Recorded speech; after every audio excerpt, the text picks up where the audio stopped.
Pumalaga mga opisyal ng dalawang barangay sa Maynila matapos bigla raw gibain ng lokal na pamahalaan ang kani-kanilang barangay hall. Tingin tuloy nila, gantiin to ni Manila Mayor Isko Moreno matapos hindi makuha ang boto nila nitong eleksyon. Nasa frontline ng balitang yan si Gary De Leon. Nabulabog ang mga residente ng Barangay 306 Zone 30 sa Santa Cruz, Maynila matapos gibain ng mga tauhan ng Manila City Engineering Office ang barangay hall sa lugar. Damay rin ng daycare center para sa mga batang pinapaaral ng barangay. Nadudurog po yung puso ko dahil binibay ang daycare na yan. Tatlong anak po, nagtapos dyan sa daycare na yan, walang halos gastos. Malaking tulong po yan sa amin. Masakit po itong ginagawa ng personal itong ginagawa nila eh. Ito, kakaiba ito eh. Eskwelahan to ng mga anak na pobre. Ayon sa mga opisyal ng barangay, hindi sila naabisuhan ng lokal na pamahalaan ng Maynila na may mangyayaring demolisyon.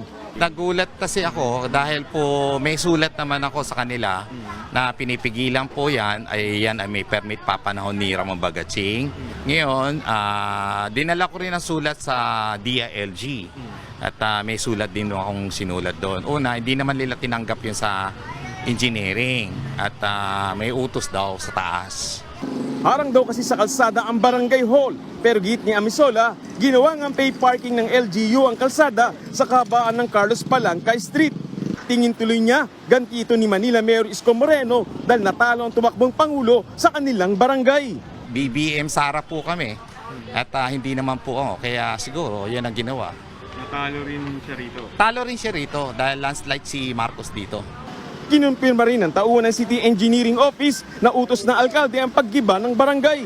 Pero paliwanag nila, adjacent building lang ang gigibain at hindi ang buong barangay hall.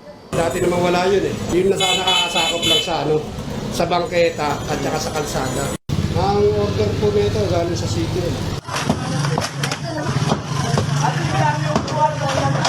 Sa barangay 367 Zone 37, poste na lang at mga haligi ng barangay ang natira matapos gibain din ang barangay hall.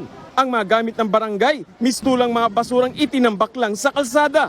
Siguro po ito ay isang pagpaparamdam sa amin na kailangan lahat ng gusto ng nasa administrasyon isusundin namin. Pero kami po ay mga punong barangay na mga leader na tumatayo po para sa kapakanan ng aming mga constituent.